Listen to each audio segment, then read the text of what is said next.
uh, jumlah pukulan per menitnya 170. Kita butuh orang-orang teknik fisika kayak ini Bu. Nah di posisi Saiful kita butuh orang-orang yang mengukur gelombang suara. Nah di Buah Gole kami butuh orang-orang biologi yang mempelajari stomata, epidermis. Kenapa dengan daun pisang makanan kita tuh awet? Walaupun kami sudah nulis ini dalam 2 paragraf, karena bukan kami ahlinya, tapi kita butuh orang-orang seperti itu untuk lebih berkembang. Izin. Iya, kalau penelitian BBTB dan pradisilisat kan memang ya, makan multidisiplin gitu. Ya. Seperti mandi panggir, kenapa sih harus ada 7 daun-daunan? Iya kan, sebetulnya arahnya ke situ, ke bagaimana membicarakan itu tidak hanya dari satu segi. Iya. Sebetulnya di situ. Berarti wajibnya juga harus bawa orang yang bisa mengukur berapa del kesakitan yang diobati pelali gitu kan. Gitu. Jadi Bu, baik. Dan jangkauan ilmiah kita pada penelitian ini. Enggak, saya belum selesai sebenarnya. Masih ada 2 lagi. Saya tahan dulu enggak? Oke. Untuk pernyataan Tuh Yos yakin bahwasanya ini lolos. Saya lebih yakin lagi sebenarnya sih, cuma karena memang harus dialasi dulu sama Tuh Yos, makanya saya bisa yakin betul ini terus. Yang kedua, yang selanjutnya terakhir nih ada TJ tadi. Qalu bala syahidna gitu kan. Kenapa kita harus sholat? Dasarnya berbeda sebenarnya itu. Jadi persoalan sholat dengan persoalan saat yang ditentukan tadi sebenarnya berbeda dasar, tapi sama karena rutinitas. Iya. Nah, maksud saya sholat itu dapat dapat kita terima dengan logika yang rendah saja. Misalnya, kenapa subuh itu jam segini harus melakukan Iya. Karena terjadi perubahan ini. Tadi perubahan ini. Iya. Nah, kalau ini kenapa siang lain ramana? Iya. Kalau saya tuh dulu saya kan umur 12 tahun masih di kampung kan. Iya. Itu kalau malam tak pernah ada dengar orang menimang dia kan pagi ya ada tujuh jam 10 itu ya kan. Nah itu jadi ada Iya. sehingga saya gini kan ada ungkapan adat di rokok saya dengar misalnya alang nama pagi, alang nama petang, berbeda juga menangga itu. Jadi ini namanya berbeda juga rupanya itu. Iya. Nah, itu masalah itu menurut saya sangat menarik itu. Betul. Walaupun saya ke orang lain tapi menarik sekali. Iya. Nah, Terima kasih. Datuk Sri. Sekampung ini. Sampai tahu dia. Numpang. Yang menimang apa khusus perempuan atau boleh laki-laki? Boleh laki-laki dari wawancara kami, boleh laki-laki, boleh perempuan. tak pernah nemu laki-laki. Kalau di pesisir mungkin perempuan aja kan. Kalau di darat ini malah aneh sekali. Kalau kami di Tapung itu memang kabarnya nggak ada, itu ada kabar. Kalau kami di Tapung tuh kalau ada laki-laki yang mati kena anaknya, itu takut ini itu. Jadi kan akhir-akhir gitu tuh ada anomali yang semacam itu sebenarnya di kampung kami. Tapi memang kawasan-kawasan yang lain berbeda. Konfirmasi kepada anaknya memang iya, yang macam-macam itu tuh. Iya. Langsung saya konfirmasi ke anaknya, bapakmu takut, mamamu ngangguk iya. Gitu. Oh iya. Nah tapi beda Pul, antara Tapung dengan Kampar itu beda. Iya, jadi jangan disamakan. Memang berbeda Pak, makanya saya katakan Kampar itu aneh gitu. Karena saya bukan orang Kampar itu masalahnya, saya orang Tapung. Biar Jawa lagi. Baik, pada Bu Puden mungkin sumbang saran aja untuk kami, tidak perlu kami jawab gitu ya. Kalau kami jawab juga yang Ibu sampaikan itu makin banyak pertanyaan Ibu nanti kan, ke kami kan. Maka dibatasi saja supaya kami bisa mengerjakan hal yang sedikit itu gitu. Baik, Pemuda nampaknya selesai karena habis pertanyaan tuh saya jawab. Tapi kalau memang mau dibuka juga pertanyaan tak apa-apa juga gitu. Begitu. Kira-kira begitu. Saya jam 2. Tak apa-apa lanjut aja lagi kan. Saya mikir pikirkan Bu Puden aja sebenarnya. Semakin lama ada di sini kan semakin kasih waktunya. Saya pikir itu. Kalau Pak Buki. Senang lah moderator. Dia pula lutut. Terima kasih waktu yang sudah diberikan oleh Saiful atau oleh panitia ya. Mohon maaf ya sebelumnya ya. Saya mau bertanya sama Bu Puden nih. Dalam pengusulan ini kita tentu ada argumen ya Bu ya. Tapi yang kata Ibu tadi ada naskah akademik, ada ya landasan-landasan berpikirnya ada gitu. Atau kalau konsep orang penelitian itu ada teorinya, ada indikatornya.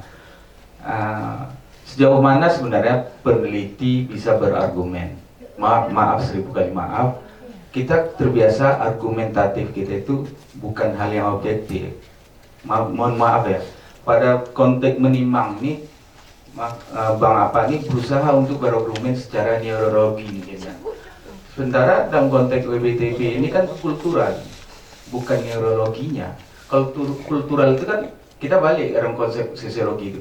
Kalau kuantitatif pasti survei ya apa istilahnya kuesioner dan lain. Ada hipotesis yang mau diuji gitu kan. Tapi konteks kualitatif pun bukan berarti soal sampel itu nggak penting. Sampel itu bukan empirik dari peneliti sebenarnya. Sampel itu lebih pada kultural, siapa milik budaya. Ini kan persoalan argumen kita juga nanti di WBTB. Nggak bisa mohon maaf, saya waktu di sana tertidur. Bukan itu argumen sebenarnya dalam konteks. Ini kalau orang akademik ya, konteks tertidurnya itu ya harus kalau ibarat dokter, harus si pasien gitu. Bukan si pengunjung gitu. Dokter datang, sembuh pasiennya. Kan situ argumennya, bukan dokter datang saya nyaman gitu, saya pun sembuh, bukan di situnya. Tapi kadang-kadang argumen kita seperti itu, mohon maaf, ketakutan saya gitu, karena makanya saya kadang-kadang memilah-milah juga, ini apa sebenarnya argumen yang paling pas dalam persoalan ini. Makasih Bu, kemudian bisa dijelaskan. Terima kasih. Terima kasih. Jadi tadi saya sampaikan mungkin yang kalau sampai ada permintaan perbaikan mayor, salah satunya kan naskah akademik ya. Nah itu. Jadi pegangan kita di situ. Ketika kita berargumen, apakah bisa didukung oleh sesuatu yang ada di dalam naskah akademik gitu. Persoalannya adalah tidak semua yang BBTB ini kan mempunyai naskah akademik yang matang. Mungkin adalah artikel berapa ya, artikel 1 halaman 2 halaman begitu ya, dan kita menurunkan kualifikasi juga sebetulnya. Oke lah kalau itu sudah diterbitkan kita masih terima, mengingat di beberapa daerah tertentu sulit sekali mencari naskah akademik yang mendukung satu WBTB yang kebetulan udah hampir punah, endanger gitu, udah hampir punah tapi kan harus diselamatkan. Sedangkan naskah akademiknya tidak terlalu kuat gitu. Ini kadang-kadang dimungkinkan. Nah, tapi ketika kita, kalau untuk Riau kan itu nggak berlaku tuh hukum itu. Karena untuk Riau diharapkan naskah akademiknya memang matang. Karena Riau termasuk, Riau, Jogja, Bali, Jawa Barat itu termasuk wilayah yang IPK-nya tinggi. Jadi beda dengan Kalimantan Utara, itu yang memang baru gitu ya, di Sulawesi Tengah, kemudian di Papua itu agak bebas gitu, agak bukan bebas dalam arti apa, tetapi agak kita lihat lah. Tapi kalau Riau kan kekuatannya harus di situ. Jadi ada nggak naskah akademiknya ini yang mendukung? Jadi kalau ketika kita berargumen, argumen apapun diterima, asalkan memang ada naskah akademik yang mendukungnya. Satu, atau yang kedua ada sumber referensi yang dapat valid gitu, memenuhi kriteria. Katakanlah misalnya dikatakan karya budaya ini berasal dari, karena misalnya sudah 3 generasi. Yang bicara siapa? Ini generasi keempat gitu dari pemilik itu. Nah, ini kan berarti dia sah lah untuk diterima gitu, untuk argumennya itu, pernyataan di situ. Walaupun naskah akademiknya mungkin nggak ada yang menyatakan asal usul atau hari lahir atau kapan dari karya budaya itu, tetapi dia diutarakan oleh turunan keempat dari pemilik itu. Nah itu masih bisa. Jadi ada dua hal. Cuma dua-duanya itu harus bisa dibuktikan gitu, bahwa sumber referensi lisan siapa, pada tanggal berapa wawancaranya diadakan dan bagaimana, dan nanti ada lampiran dari wawancara. Kalau yang naskah akademik tertulis ya disebutkan dari dari tulisan yang mana dan sebagainya. Sebetulnya tidak terlalu sulit untuk tidak terlalu diada-adakan juga untuk pernyataan kita menyatakan sesuatu. Jadi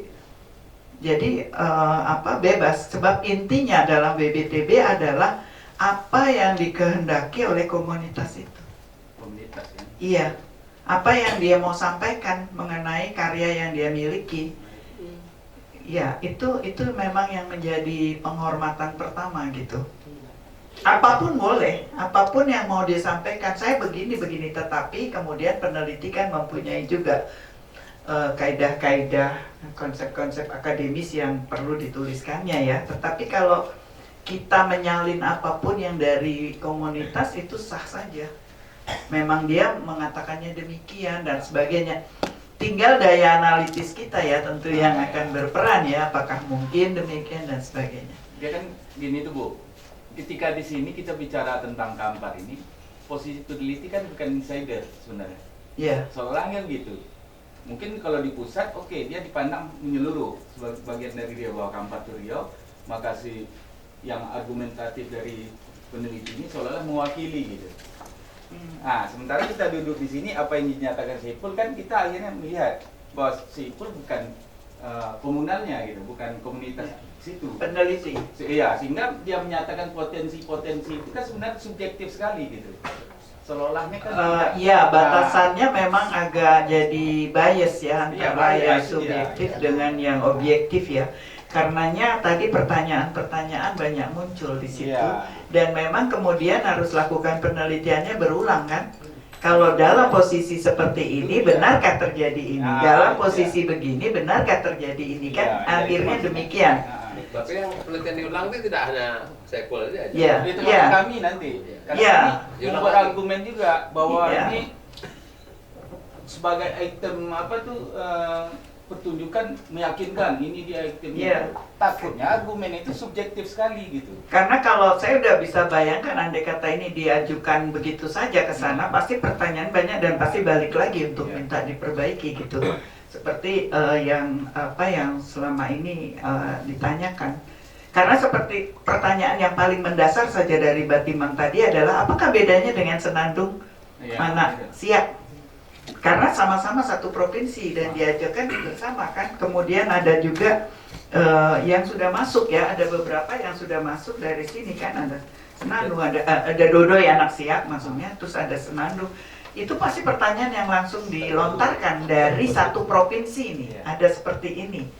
Jadi belum lagi dari provinsi lain juga ada. Jadi apa sih yang paling khas gitu? Apa yang berperan? Terus karena dia masuknya di dalam tradisi lisan, maka keluarlah semua konsep dari situ kan.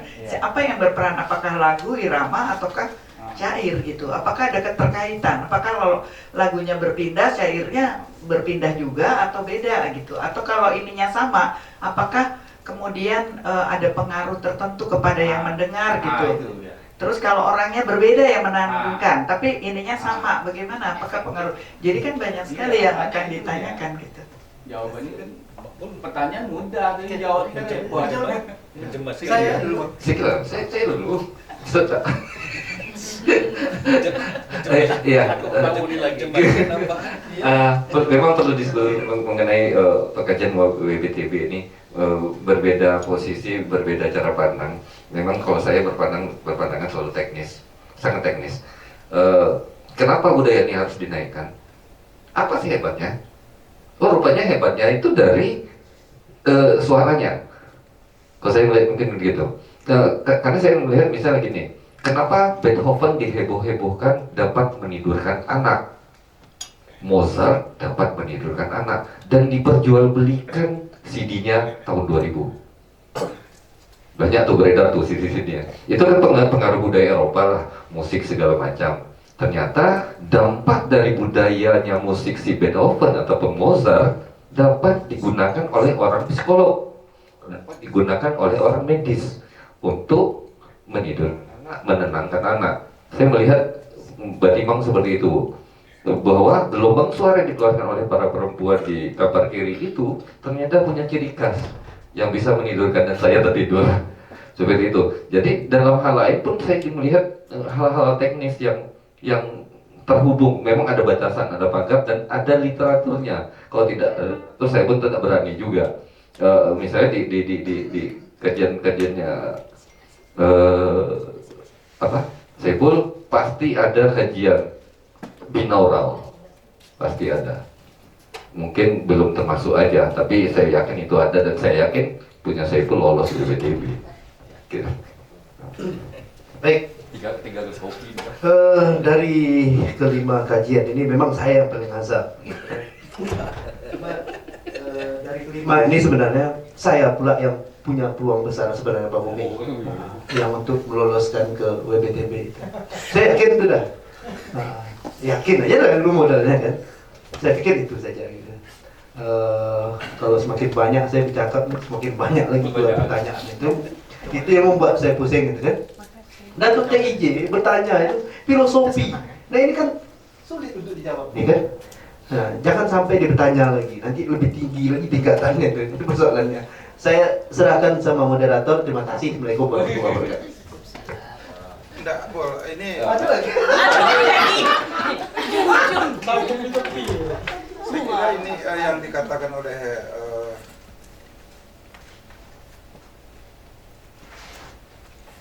tak enak pula tadi pakai mic, sekarang tidak ya. Tadi itu kan